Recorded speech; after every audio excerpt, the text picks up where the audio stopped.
What's up, everyone? My name is Jalen Brunson, your favorite goddess coach, and today we're gonna talk about something. We're gonna talk about something that is going to give y'all a little bit out there a side eye. Baby J, aren't you the type of woman that's always talking about feminine energy and goddess energy and why every woman should embrace their goddess energy? What do you mean you're too feminine?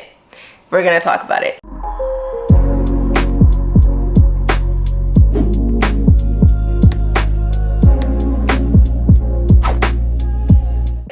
There is some downsides to being so freaking feminine, but it's not really being too feminine. What happens is we forget about our own masculine energy. And we get so engulfed in our feminine energy and we completely suppress our masculine energy, and then we run into some issues. And these are the common pitfalls that happen when you aren't connected to your masculine energy at all. A lot of people think that when you're a woman, you're supposed to just be simply always 100% in your feminine energy. And that's the thing. There is a yin and a yang. There's a balance to everything. And balance doesn't have to mean 50-50. Sometimes balance just is you have certain things to offset certain things within you. But as a woman, you decide to incarnate as a feminine being. If you resonate with my work, if you resonate with my content, you desire to be a feminine goddess being. But you still need some masculine energy, sis, especially if you are a single woman. Because let's be real, I'm gonna just say it. If you're a single woman, you have to kind of embody your feminine energy and your masculine energy, because the masculine energy is the space holder. It's the container for your energy, right? So let's talk about some common pitfalls so you guys can understand what I mean when it comes to you are too much in your feminine. One, the first common mistake and pitfall of being too much in your feminine without having any masculine energy within you is you become so freaking lazy. You become so lazy. And I've actually been struggling with this recently. Like, you know me, I'm a YouTuber, you know, I'm an influencer, I'm a goddess coach, I'm a life coach, I'm talking to people, I'm working with people, and this is what I do for a living. However, when you get super in your feminine energy, something that happens is you slow down. You're not worried about hustle mode. You're not worried about grind mode. You get into this point where you're just like, what is it that makes me happy? What makes me feel good? What do I enjoy? And that's a great thing, right? When you live a life of pleasure and you're connected to your pleasure, you're tapped into your body, life feels freaking amazing. However, sis, we still gotta get things done. And literally, I find that, you know, as a YouTuber, I'm using my more masculine voice as I'm talking to you guys because I'm presenting, I'm teaching, right? But naturally, on an everyday basis, I don't talk like this most of the time. Naturally, especially when I'm super in my feminine, it's like I talk so slow and I can't fake it. It's literally just I talk slow. I sound like I'm relaxed. It feels like my whole body is relaxed and it's like jello, but in a good way. So if I try to sit here and film a video like that, sometimes I look at myself and I'm like, are people even gonna resonate with this? Because I'm not giving it that kind of energy. My energy's not in it. Because I feel like I'm forcing myself to put on for a camera instead of letting myself naturally live and be. But when I'm in my feminine mode, it's like I get so relaxed, my voice slows down, my body slows down, I'm so sensual and I feel so good, but it's really hard to get things done. That's why I really am open to just getting in spaces where my masculine energy is contained within me, because if you get so feminine and you have no masculine, it's like, okay, we still got to create a life. We still got to be practical to a certain level. So that's one downside, becoming very, very lazy. And it works. If you are in the situation where, let's say you're in a relationship and the guy is super masculine, it might work for you. Might not have to work or whatever the case is, which, you know, could be the goal. But it's it really depends on your situation and where you are currently in life and, you know, what you're currently doing. And if you're in a place where you are stable, stable. But just like I said, the sacral chakra is our center of pleasure. It's in our belly area. It's our womb. But right underneath and on top of our sacral chakra are two masculine chakras. The root, which is our basic survival, okay? It's feeling safe and secure. Our needs are being met and we don't have to worry about living. We don't have to survive because we are good. Right? So that needs to be there before you fully enter your feminine energy, which is your sacral. And then on top of your sacral is also your solar plexus, your willpower, your confidence, your ability to just say, I'm going to manifest this. I'm going to do it. Literally, like, hear the word manifest. It's that masculine drive energy. But these two energies are supporting your femininity so that you can move forward. But if there is no masculine energy within you, your basic needs aren't met, you're in struggle mode and survival mode, it's going to be very hard to exist in your femininity. And that's why I also suggest, as you're working with your feminine, if you're in a struggle situation, you have to think about, okay, what can I do to work this out and to like take some struggle out of my life? What can I do to solve my issues for the time being until I can fully embrace my feminine? All right. The number two is boundaries. You lack boundaries. Boundaries. Okay, so the feminine energy is all about being open and receptive. It's what you're receiving in this life, right? It's that openness, that magnetism that brings people towards you. But just like with a magnet, you have attraction and that pulling energy, but you also have that repulsion. Now what happens is when you're so in your feminine and you have no masculine bone in your body, right? There's no masculine energy anywhere in you.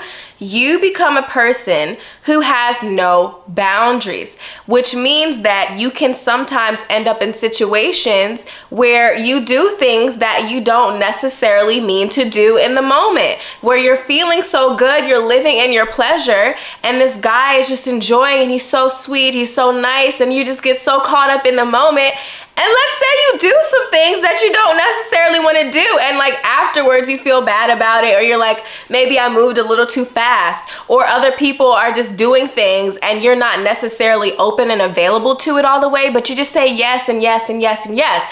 You have to understand masculine boundaries as well. As a woman, what gives you the power to be able to live in your feminine is understanding that you have boundaries. Because as you are attracting and you're going to be pulling people in left and right, like people are going to be magnetized towards you. Everybody, the trash man to a millionaire to regular guys, whatever the case, everybody's going to be drawn towards you.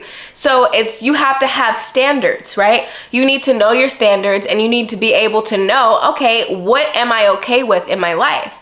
Like, what am I actually open and available for? And you need to clearly define that not before, but as you're activating your feminine energy, you need to understand, okay, but what do I really want? Like clearly, especially in like relationships, what do I really, really want in a partner? And not just like what he looks like and, you know, how much money, but how does he treat you? Okay, what are the signs that he's going to make a good long-term partner for me? Does he truly care about me? And does his actions speak louder than his words? Is he a man of integrity? Is he a man that, you know, makes sure that you're okay? Like those type of things. You want to have your like, you know, shiny things, but you also want to have those things that say, yes, this is going to be a guy that's good for a long-term relationship. But if you don't have any of that down packed before you open your feminine or as you're opening your feminine, you gonna just be open and available to anything, and it's like, this is the woman who's so beautiful and so gorgeous, but they always end up dating men that just aren't on their level. Like people look at them like, why are you dating him? He literally doesn't treat you right. He literally is a bad boy and he doesn't like do any, like he's not a good guy, because that person is so open, so feminine, and they're so attractive, but they have no boundaries. They have no standard. They have no, not rules and regulations, but there's like no guidelines, right? You got to have these things down packed within you before you open up, or as you're opening up your feminine energy. Third thing, it's kind of similar to the second thing of having guidelines, but okay, it's like some people will open up their feminine so much that it's like they don't understand, like, not when to shut up, but like It's like not everyone deserves your energy. Not everyone deserves your energy. You have to understand selectivity. You have to be selective. You have to know who deserves your time and who doesn't deserve your time. This goes for relationships. This goes for friendships, your family. It's like the feminine energy is really rich. It's really abundant, and everybody's going to want a piece. And you have to know who deserves that piece and who doesn't. And this has to be something, and this deals a lot with vulnerability. When you're super feminine, you're very emotional. You don't let your emotions just like suppress them and act like they're not there. You're very emotional. You feel things in your body. You're super tuned into your senses, and you're just tapped into this physical world and reality and your spiritual world and reality. You're intuitive, you're taking in information. But what happens is, since there's no filter, this is where you have the classic person that says, I'm an empath and people just drain me and I'm so drained, I'm so drained, I'm so drained. Like, you know, I just can't, right? I'm just so open and empathic that people just kind of go all over me. That's not it. If you want to have strong, high, valuable feminine energy, no, everyone can't have access to you, and you need to master the art of spiritual boundaries. And this is for intuition as well. For my empathic people out there, when you're super feminine, you're very receptive. You got spirits giving you messages, guides giving you messages. You're feeling other people's emotions, but you have to know how to cloak your energy. Something that I do when I'm in public and there's a lot of eyes and attention on me, one, I will literally imagine like there's like a cloak of energy around me where only things that I want come in, but everything else is just not entering my field, right? So you can cloak your energy, and as you're walking, visualize that cloak around you, that protective cloak around you. You don't want to get this too strong though, where you're blocking your abundance, because some people will have these walls up because they're so scared and nothing can come in and nothing can come out. Like nothing good or bad can come in, and you don't want to live in that stage either, because then life is going to feel boring, right? So you want to have the cloak around you, and it could be any color that resonates with you, but it's something that says to your brain and says to your energy and field that says only things that are going to serve me have access to my field, right? And things that don't, they have to go. And I'm an intuitive, and I'm also working with clients and stuff, like book a consult if you want to work with your girl, but I'm picking up on people's energies. A lot of the times when I'm on phone with people are, really letting and releasing their stuff. We're getting into their wounds. We're getting into their traumas that they've been into and all types of things. And there's a lot of releasing, a lot of crying. After that session, I always make sure to cleanse myself. I always make sure to wash my hands if I'm doing Reiki and womb Reiki on a person.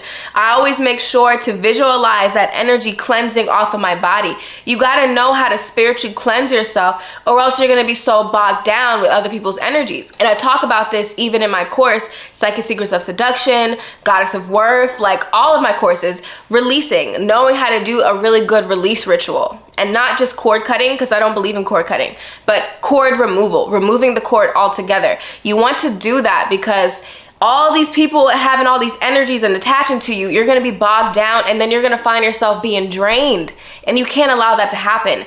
A true feminine person is someone who's so open and feminine because they're protected by their masculine or another masculine energy. These are the type of women that walk around and men are constantly protecting them, making sure they're okay, scoping the room, making sure that no one has bad vibes because they are protecting their women. And before you're in situations like that, you have to be like that with yourself as well. You are allowed to be feminine and open as long as you're also being protected. And you know that just as magnetic you are, you're also repulsive to certain types of people. Repulsion is important. You don't want to be magnetic to everyone, but you want to repulse people who are toxic, people who are not going to bring good stuff into your life. We're not perfect. We're all not perfect. But there's certain people that you just don't want. You don't want it. Okay, you don't want to accept it. So if you want to dive deeper into this work, I have several courses and they're very, very good. I would suggest Goddess of Worth, an amazing course for my girls who want to do the inner work to create their outer reality. I'll take you into the deep dive on becoming a worthy goddess. And once you do this work, literally your life will transform. I've started this work, I've done this work. Literally my dating life has transformed, my financial life has transformed, and I'm really experiencing life and living it to the fullest and being treated like a freaking goddess because I know that I deserve it. So definitely take Goddess of Worth, Psychic Secrets of Seduction for my girls who want to tap into their magnetic sexual attraction and really being able to pull person in. Okay, this is talking about flirtations and just magnetism, how to get that pull, right? That pull and that power, right? These are things I definitely want you guys to look into. And I'm also working on one for all my girls who feel stuck in a toxic relationship or just in a relationship that's not fulfilling, right? You're in a relationship where it feels like I am not happy, I'm not satisfied, I don't know why I'm here. I help you get out. Okay, I help you get out. Girl, there's something better. So check out those courses down below. I do have a bundle if you guys want to get those things for a discount. And I really would suggest doing this work. I believe in this work. This work is life-changing. Like literally life-changing. And I say that because other people have done it, but also I've experienced this firsthand. I've done this work myself. So yeah, guys, I love you guys so freaking much, and I'll talk to you soon. Peace.